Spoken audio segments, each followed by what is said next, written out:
Welcome back, Nick Lenz. Comic Corner Classic / Non-Classic. This is episode number 1135 and Doubleshot number 1039. I got two DC trades. First, from the world of Batman, we have Batgirl, Volume 5, The Art of the Crime. This collects This collects Batgirl and number 2, 2629, and selects her from issue 25. As you see from the cover, that's not the costume she was wearing in the previous trade. Nope, this is a brand spanking new costume. I love the costume.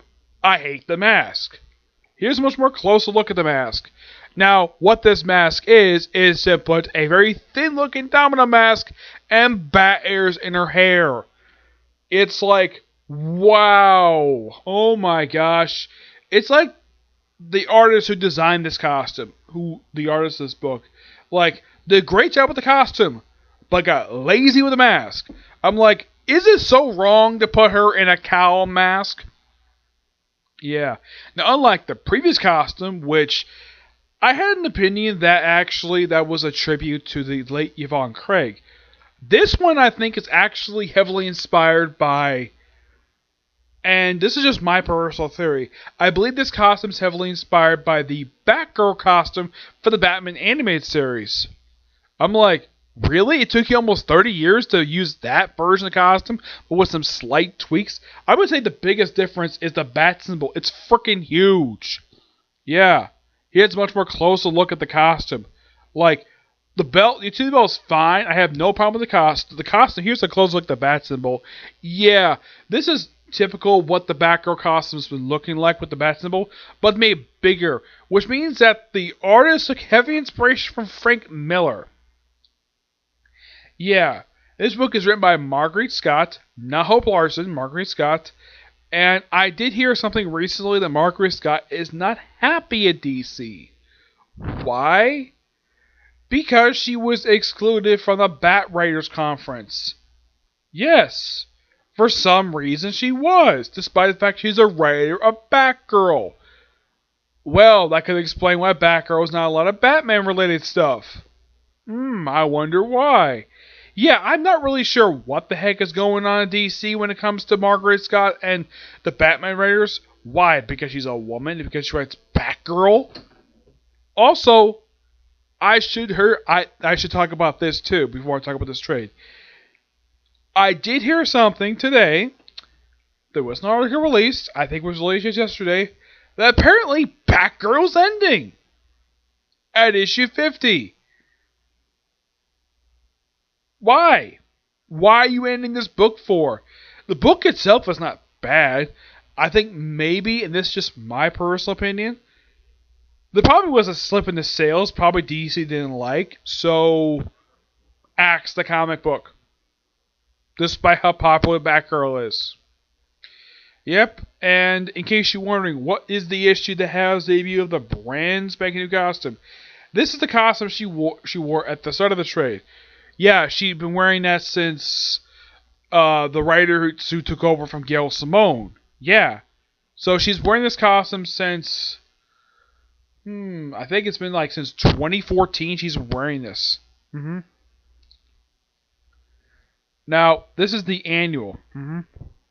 Yes, I believe she started wearing this with, I think it was issue, was it 20? Yeah. It was 27. Yeah, 27 is the debut of the brand spanking new costume. Yeah.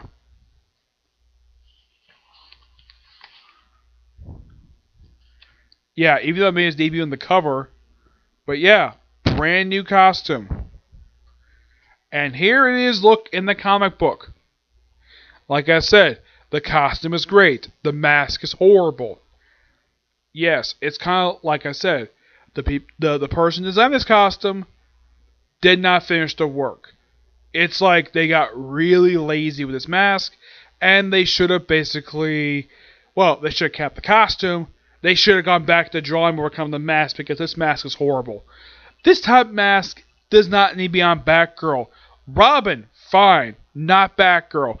Batgirl has bat in her name. She needs to have a cowl, not a frickin' domino mask.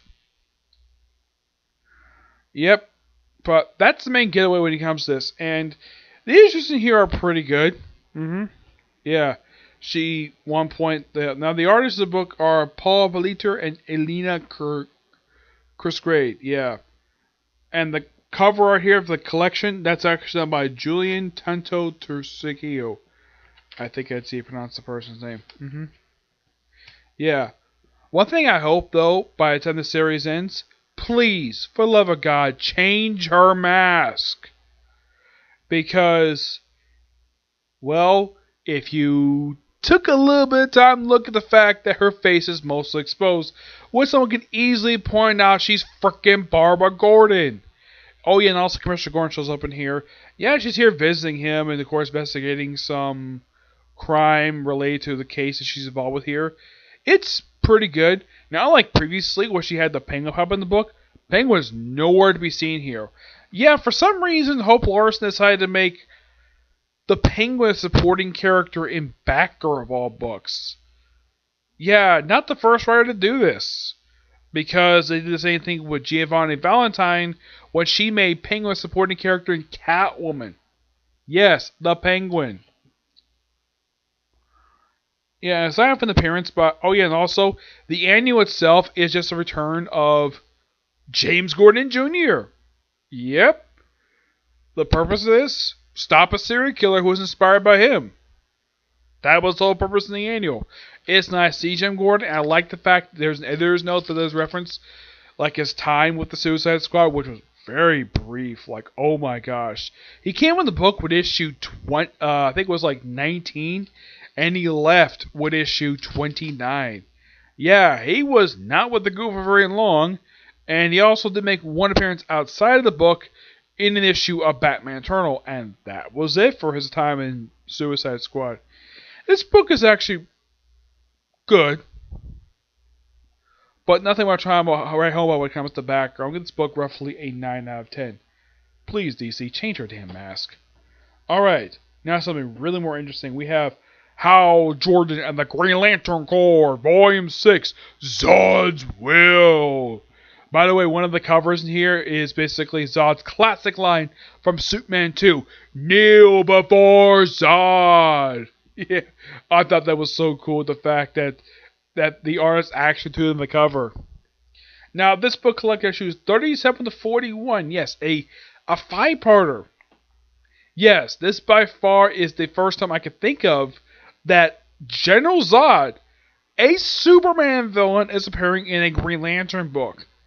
Him going to space is not much a problem, but as far as I know, I know he's heard. I know Hal Jordan has heard of General Zod. But as far as I know, I don't think he's ever met him before.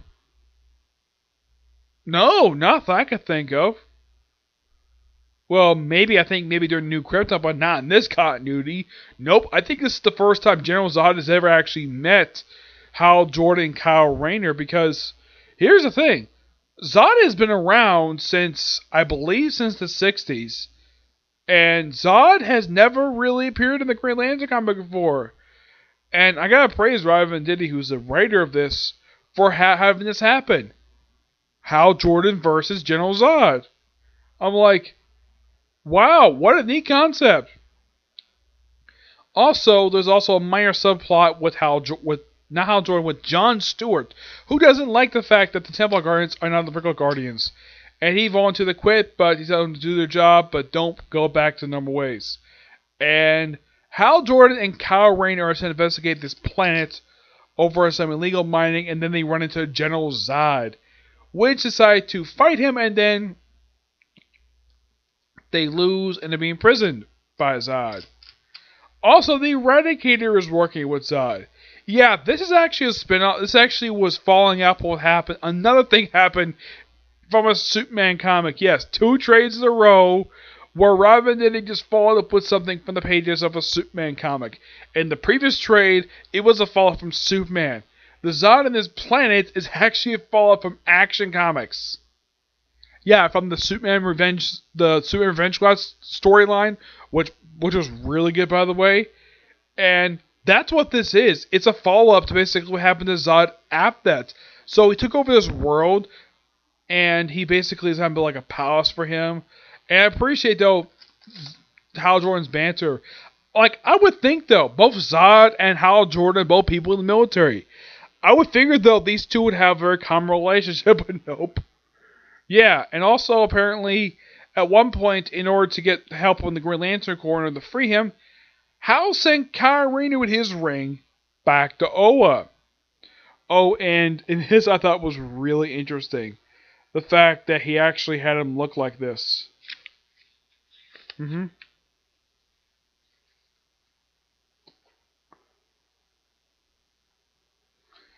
Yeah. So pretty much because Kyle was holding two rings, he looks like this. Yeah, and that pretty much is a signal for Kyle to bring in the Green Lantern Corps to beat up Zod. And Zod fighting the Green Lantern Corps is done very well in here. And the Guardians decide to step in. And, well, it says, stop the fighting. Zod, you can stay here.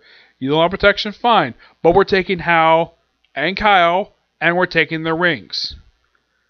Also, during this period of time, the Eradicator was analyzing Hal Jordan's ring. Well, scanning a ring of the Green Lantern Corps. Now, it's not Kyle's ring, and it's not Hal's ring. Who this ring belongs to, I have no idea. There is a reference to here to Tomari. Also, I love the fact Venditti makes reference to him. And Hal mentions, yeah, Tomari was a friend of mine. Though the thing is, when Hal first met Tomari, this was years after Krypton's destruction. And Zod basically turned down protection of Green Lantern Corps. He's perfectly justified to do that. Because what happened to Krypton. Yep. And that's interesting of the fact that is.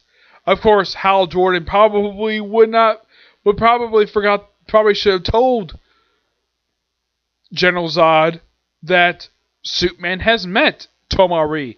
Also, when the Guardians are informed by Zod being on the plane, he's like, Draw Zod is escape General Draw Zod is escape from the Primitive Zone. Let's go get our guys out of there. Yeah, I love basically the Guardians' reactions, like Zod's at the Phantom Zone. Yeah, well, you gotta thank Dan Jurgens for that. Yeah, Dan Jurgens is the reason why is the writer responsible for getting him out of the Phantom Zone, which is brilliant. The fact he did. Surprisingly, the book doesn't reference that. Yeah, I'm not really sure why that is. Like, they mentioned in the Batgirl book about Barbara Gordon's time with the about James Gordon Jr.'s time with Suicide Squad, but there's no mention of Dan Jurgens' Action Comics book in here. I thought that was kind of weird. But this book is just pure fun. Love it. Give this book a 9.5 out of 10. Can't wait to get my hands on Volume 7. Yeah, I'm getting really close to finishing up this series. And this series is fantastic. I love it. It is so freaking good. Okay, so that's it for this particular review. I might have time to do one more review tonight, and that'll be a review of Fire Force. And, well, my next comic corner will be 2 Marvel trades. Yep, 2 Marvel trades. And you'll find out what they are in my next video, okay? 26 there. Bye.